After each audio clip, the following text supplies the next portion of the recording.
मेरे चैनल में जुड़ने के लिए आप सभी का बहुत बहुत आभार।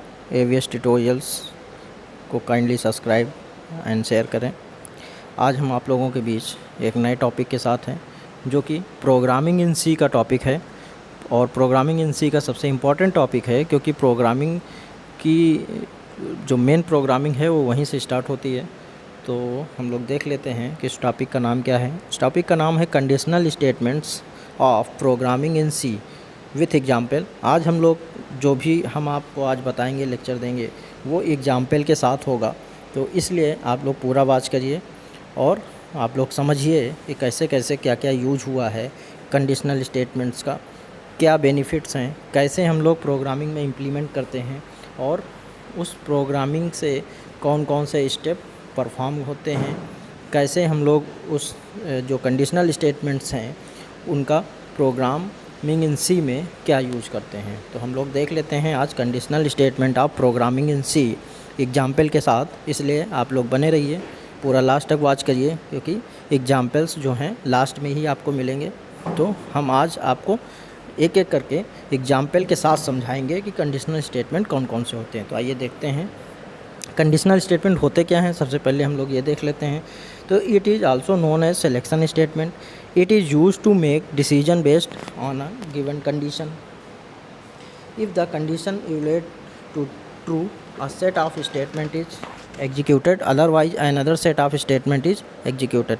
तो तीन टाइप के कंडीशनल स्टेटमेंट्स होते हैं। पहला इफ़ स्टेटमेंट, दूसरा इफ एल्स स्टेटमेंट, तीसरा नेस्टेड इफ स्टेटमेंट। तो इन तीनों स्टेटमेंट्स के बारे में हम लोग जानते हैं और समझते हैं कि ये क्या होते हैं और एग्जाम्पल के साथ समझते हैं कि कैसे इसमें प्रोग्राम बनाया जाता है, कैसे इम्प्लीमेंट किया जाता है और इसके क्या बेनिफिट्स हैं, कैसे वर्क करता है।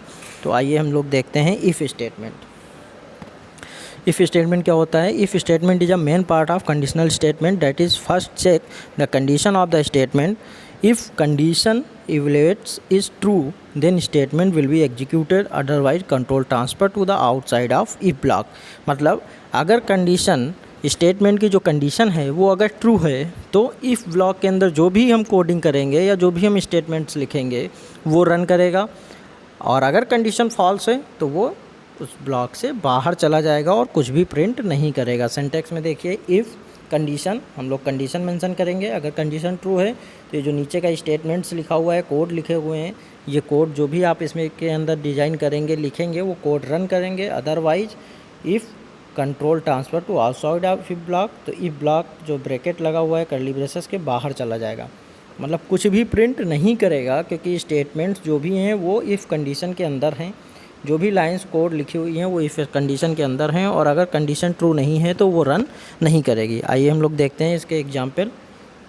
एक एग्जाम्पल है, write a program to print number if greater than 5। मतलब एक हमको प्रोग्राम बना रहे हैं जिसमें कि अगर नंबर की वैल्यू 5 से ज़्यादा है तभी वो प्रिंट करेगा, और अगर नंबर 5 से कम है तो वो प्रिंट नहीं करेगा। नंबर कौन डालेगा? नंबर यूज़र डालेगा। यूज़र अगर 5 से कम डालेगा तो प्रिंट नहीं करेगा, और अगर 5 से बड़ा डालेगा तो वो प्रिंट करेगा। तो हम लोग चेक करते हैं। पहला, हैज़ इंक्लूड stdio.h। तो हैज़ इंक्लूड stdio.h क्यों लगाते हैं? क्योंकि ये एक हेडर फाइल है। stdio का मतलब स्टैंडर्ड इनपुट आउटपुट फाइल, जिसमें कि इनपुट और आउटपुट फंक्शन डिफ़ाइन किए गए हैं। तो इस फाइल को हम लोग इसलिए इंक्लूड कर रहे हैं कि इसमें all the input and output function of C language are defined in the stdio.h। तो जितने भी printf, scanf ये फंक्शन है वो stdio में डिफ़ाइन है, इसलिए हम लोग इसका यूज़ करेंगे क्योंकि हम लोगों ने printf और scanf का यूज़ प्रोग्राम में किया है। ठीक है। सेकंड है वाइड मेन। वाइड मेन इसलिए लगाते हैं क्योंकि ये फंक्शन है। फिर नीचे आते हैं, फिर हम लोग क्या करते हैं, एक नंबर हम लोगों को लेना है और वो नंबर में यूज़र इनपुट करेगा। तो हम लोग एक वेरिएबल लेते हैं जिसमें यूज़र के नंबर को स्टोर कराएंगे। तो हमने एक वेरिएबल लिया int a। int क्यों लिया? int एक डेटा टाइप्स है। किस टाइप का? जो कि नंबर को स्टोर करता है, होल नंबर को स्टोर करता है, जो कि डेसिमल पॉइंट नंबर को स्टोर नहीं करता है। तो int इंटीजर टाइप के वेरिएबल को हमने एक्सेप्ट किया, a डिफ़ाइन किया। फिर नीचे आए, printf मैसेज दिया, इंटर अ नंबर। यूजर्स को मैंने एक मैसेज दिया, भाई एक नंबर इनपुट करिए, इंटर अ नंबर। यूज़र ने एक नंबर इनपुट किया, सपोज दैट यूज़र ने इनपुट किया 10, तो स्कैनफ फंक्शन का यूज हुआ।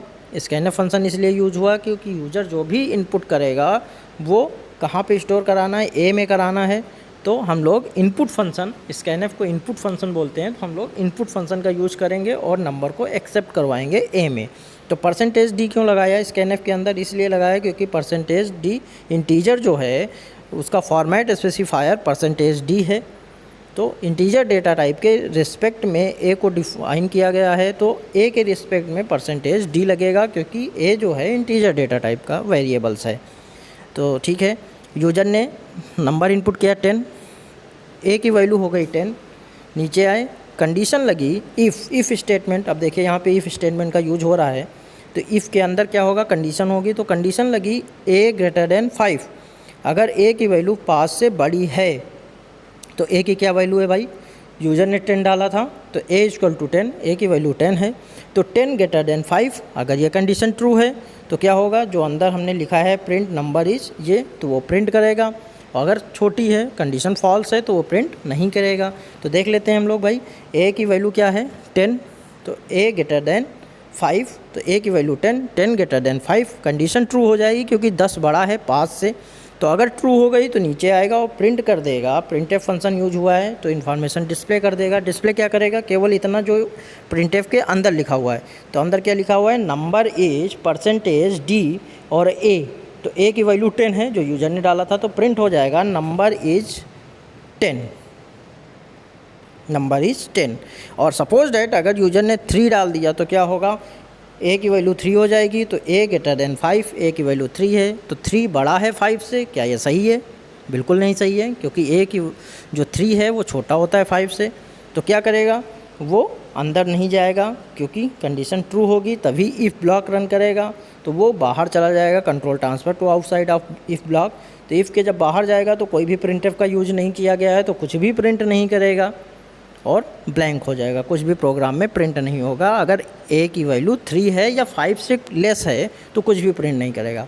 अगर 5 से ज़्यादा है तो इफ़ स्टेटमेंट्स के अंदर जो भी स्टेटमेंट हमने लिखा है प्रिंटफ नंबर इज, वो रन कर जाएगा। तो ये बात रही इफ़ स्टेटमेंट की। अगर आप लोगों को कोई भी चीज़ नहीं समझ में आई है तो आप हमारे कमेंट बॉक्स में मेंशन कर सकते हैं, जिसको हम नेक्स्ट वीडियो में एक्सप्लेन कर देंगे।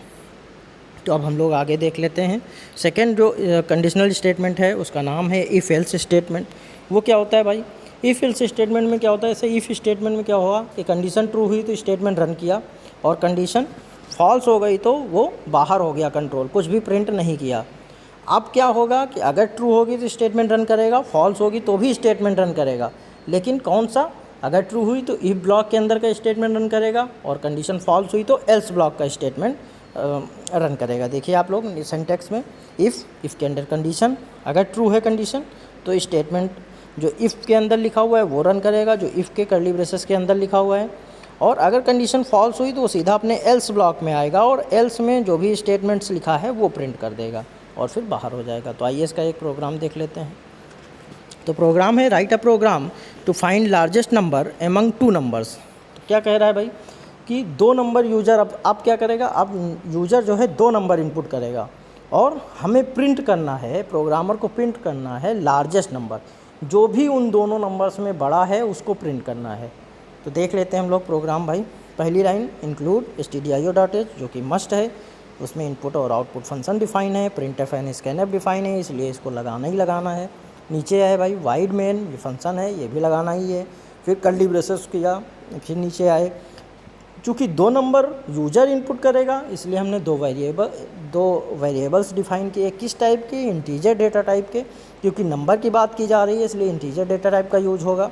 तो इंटीजर डेटा टाइप वो नंबर हैं जिसमें होल नंबर होंगे, जिसमें डेसिमल पॉइंट का नंबर नहीं होगा।